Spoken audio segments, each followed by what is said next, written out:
is good, YouTube? Quinn Wade Basketball Analysis coming to you with a quick video. I wanted to let you guys know I got some new merchandise available, not just t-shirt anymore. I got different type of t-shirt, different type of shirts and logos that you can purchase on my spread shirt, and also hoodies now.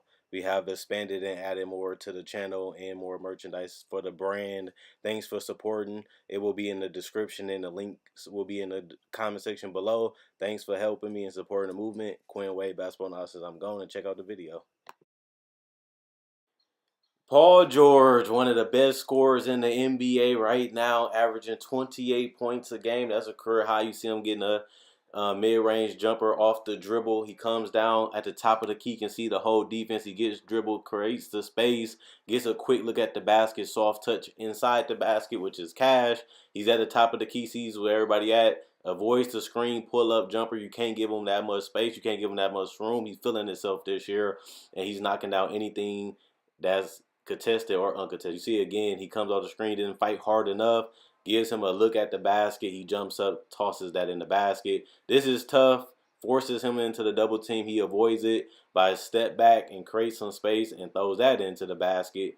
Another thing is off the dribble. This is something that Paul George does. He uses his length to finish a lot around the rim. He doesn't usually get all the way to the rim, but he uses his athleticism to create some space to get a look at the basket, and then he uses it over smaller defenders like you see. Even PJ Tucker is 6'6". He goes right at him, keeps the ball high, and finishes at the top of the rim with a soft touch. This is off the dribble. He struggles getting all the way to the basket, but having the separation in high touch gets him to the basket enough to get a floater in.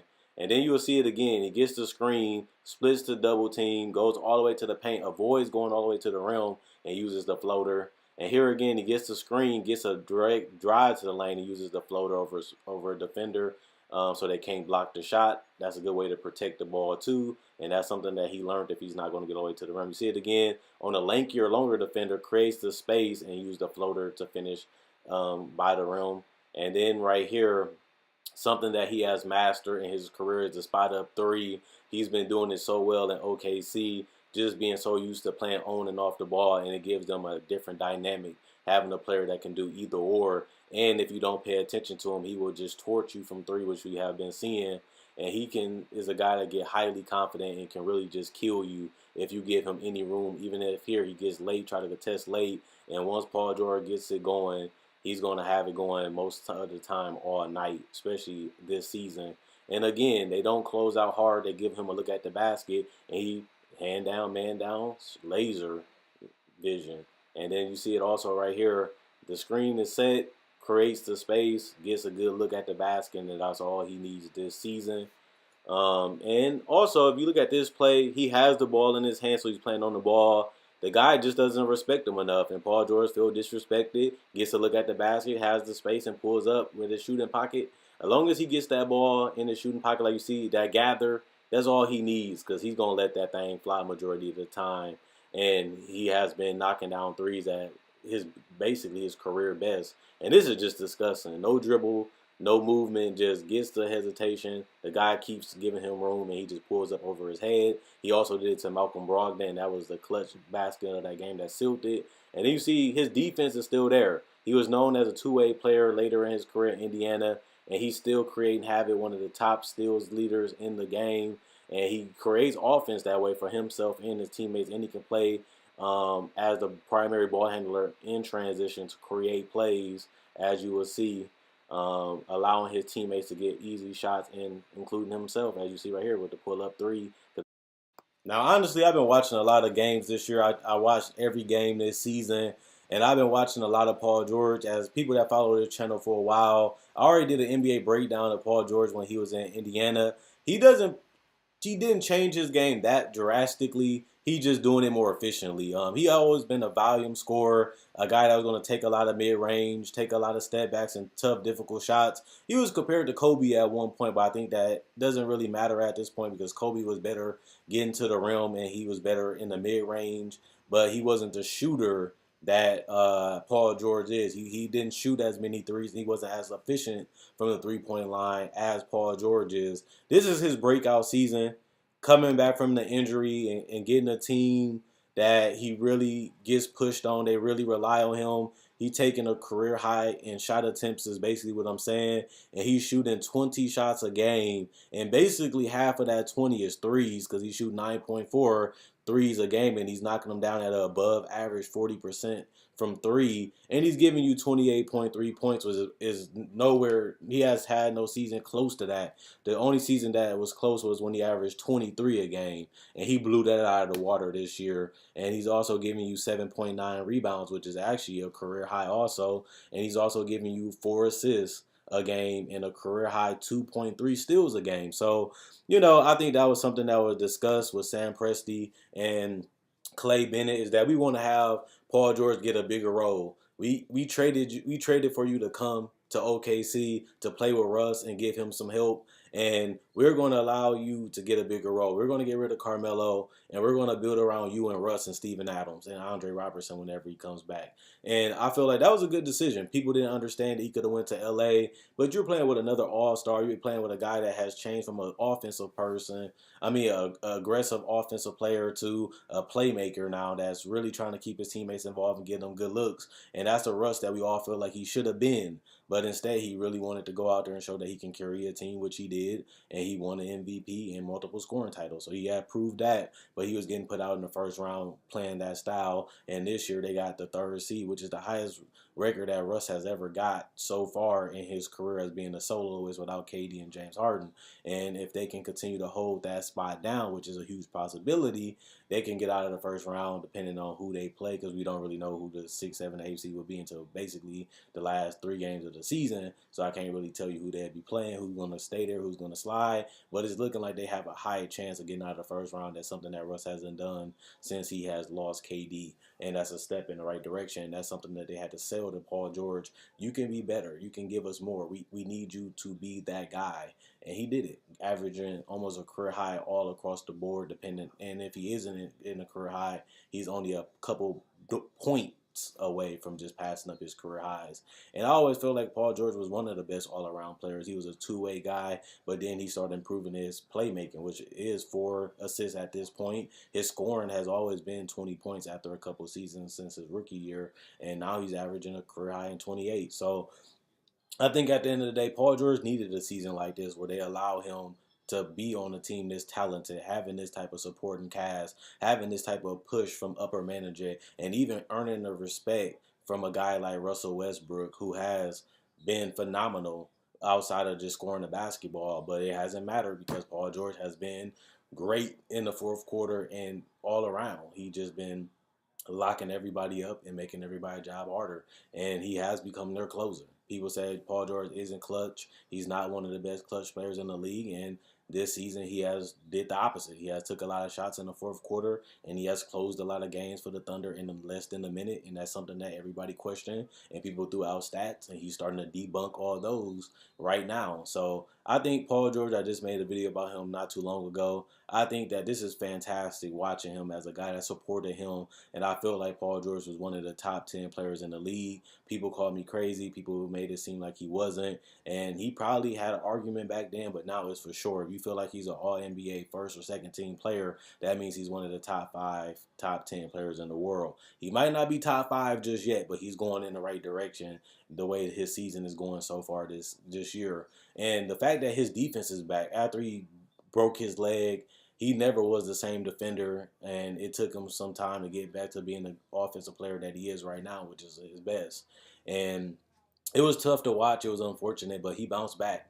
He became an all-star the next season. He cried. He had to fight and he had to continue to prove that he can defy the odds and come back and be at least close to what he used to be, which he did. And now, a couple seasons later, getting used to that leg, getting a team and a culture that wants and needs him and rely on him, and he has been able to deliver. And it's beautiful seeing him go into a incident like that and be able to prosper and have a season like this. And it only helps his case as being one of the best players in the world. Back then, it was a debate. Now it's solidified, and I think that he can have a couple more, 2, 3 more seasons just like this. I think the only problem with Paul George's game is just he relies a little bit too much on that jump shot. And if you've been part of the channel, you know I always say that I feel like he just gets so fixated on shooting jumpers that it has really hampered his game, and it has stopped him from being a 50+% shooter from the field, is because he settles for a lot of lone twos, a lot of contested threes, but those are the same shots that make him Paul George. So you got to take the good with the bad. If you want Paul George to be him and play his game, that's a part of it, but he's doing it at an all-time high. He has never had a season like this where he's taking that many volume of shots, and you can also tell because he's at 45% from the field. That's one of his highest field goal percentages in the entire season. His highest is in the 16-17 season when he shot 46. Just proving my point that he has never been able to get to that elite efficiency of the Kawhis, the LeBrons, the Giannis's, and of course Kevin Durant. He hasn't been able to dominate the ball, take a volume of shots, and make them super efficiently.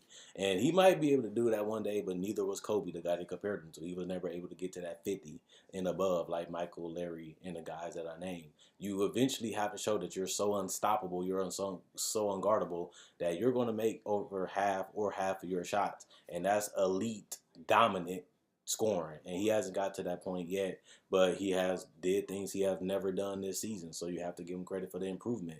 He could have gave up. He could have became a role player. He could have just accepted that he'd never be the same. But instead, he came back with the mentality that made him into an all-star in the first place, continuing putting in the work, continuing challenging yourself, and continuing going out there playing hard.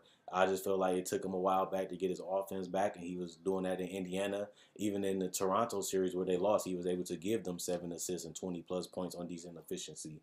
And even though they lost that series, that was one of his best complete series in his whole career. And to get traded the next year to OKC, and after a year after that, he's having the season that he's having right now, it showed you how valuable and how multidimensional this guy can be. And I'm just super excited for the defense. I always said, you getting to the point where you have the talent around you.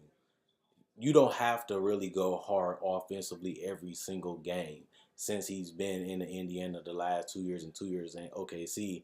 Why isn't Paul George playing that all NBA defensive defense? Now, this year, people consider him for Defensive Player of the Year.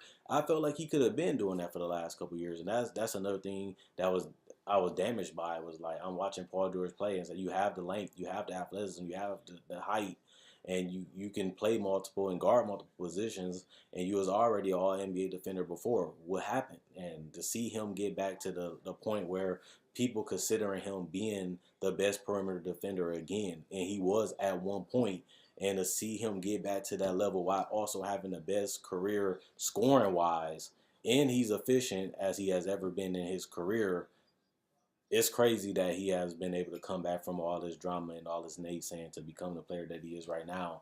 And people even put him in the MVP conversation, and he is well deserved to be in that. That just shows you how much he has grown, how much he has improved, and how much he continued to put the work in to get to this point.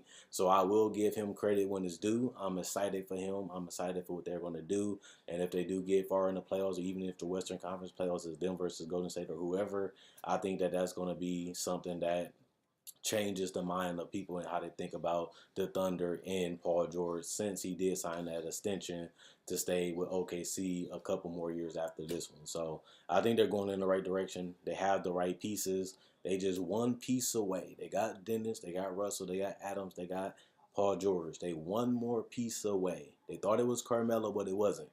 But if they can get that other piece, which Sam Presti has did a lot, flipping their players for better players or players that are just as good as they are, if they can flip some pieces and some picks to get that other guy to go with Russ and Paul George before they get even older, they can have a chance. We don't know what's going to happen with DeMarcus, KD, and Clay this summer. If those things change and they can make another move to go for it, OKC can win you a title. People wouldn't believe it. People would think you was crazy 2 to 3 years ago. But with Paul George 2 to 3 years later, it's a real possibility that they can eventually win one and bring Oklahoma City Thunder a title, which they have not had. I know Seattle, but I'm talking about the Thunder. So at the end of the day, let me know what you guys think. Is Paul George elite? Is he one of the top 5, top 8 players in the world, top 10, top 15? Did he change your opinion? How you feel about him now? Let me know how you like the video. Like the video to show support. Check out my Facebook page, analysisplayground.com.